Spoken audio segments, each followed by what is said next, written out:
Have you ever noticed something in your house that just feels off? For me, it was the family photo in the hallway. You know, the one every family has it. The big framed picture from that one vacation where everyone was actually smiling at the same time. Mom, Dad, my older sister, Sarah, and me, all grinning, frozen in a perfect moment. It hung there for years, a silent testament to happier times. I'd walk past it 1,000 times a day and barely give it a glance until last Tuesday.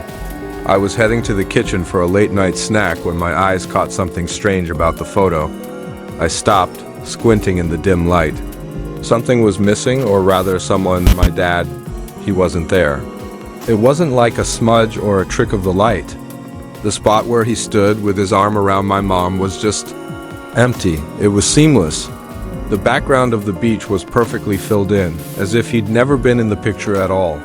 Mom, Sarah, and I were still there, smiling, but now we looked oddly spaced out. I felt a cold knot form in my stomach. It was impossible. I rubbed my eyes, thinking I was just tired. Maybe I was remembering the photo wrong.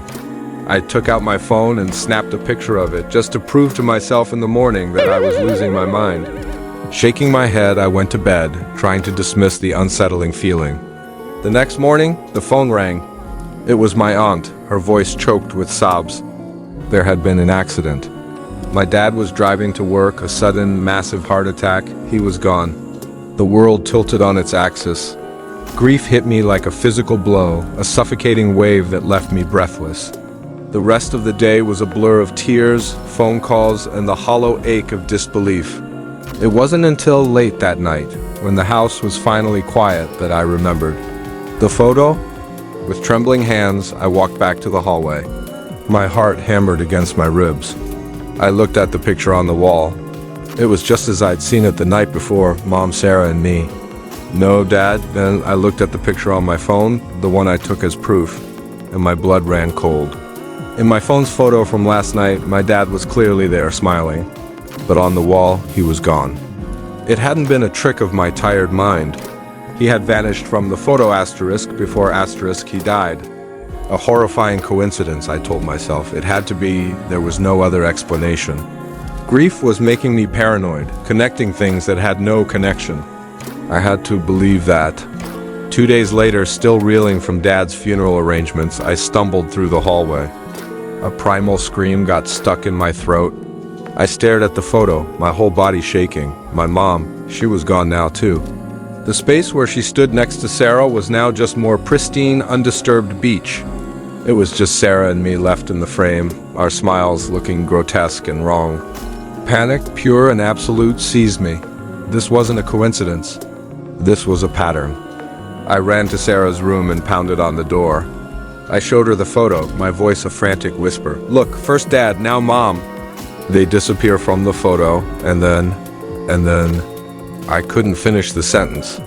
Sarah, ever the rational one, tried to calm me down. She said it was an old photo, maybe the ink was fading strangely. She said our grief was making us see things. But I could see the flicker of fear in her eyes, the same fear that was consuming me. She promised to stay home the next day. We'll figure this out together, she said, hugging me tight. Her hug felt fragile, desperate. That night, neither of us slept.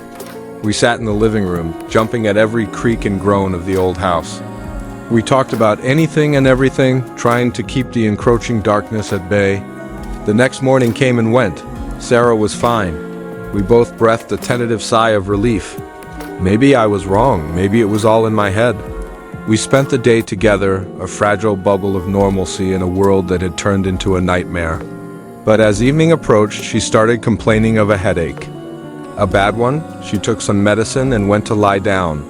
An hour later, I went to check on her. She was still, too still. I called her name. I shook her shoulder. Nothing. The paramedics said it was a brain aneurysm. Sudden, unpredictable. Just like that, she was gone. I don't remember much of the next few hours. The world was a haze of flashing lights and muted voices. When I was finally alone again in the silent, empty house, I knew where I had to go. I dragged myself to the hallway. My legs felt like lead. I didn't want to look, but I had to. And there it was. In the godforsaken family photo, there was only one person left, me, smiling a stupid, carefree smile from a lifetime ago.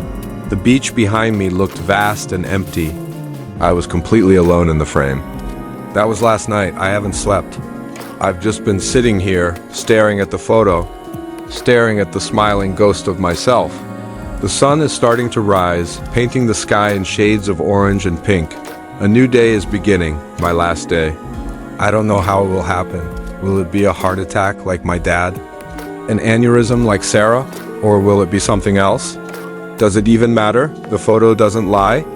I've tried to destroy it. I took it off the wall, but it reappeared, hanging in its usual spot. I smashed the glass and ripped the picture to shreds, but minutes later, it was back, pristine and perfect, with just me in it. There's a strange calmness that comes with knowing your fate. There's no more fear, no more panic. Just a hollow resignation. I'm not writing this for sympathy. I'm writing this as a warning. If you ever see a photo change, don't dismiss it. Don't rationalize it. Run, get as far away as you can. Maybe you can escape it.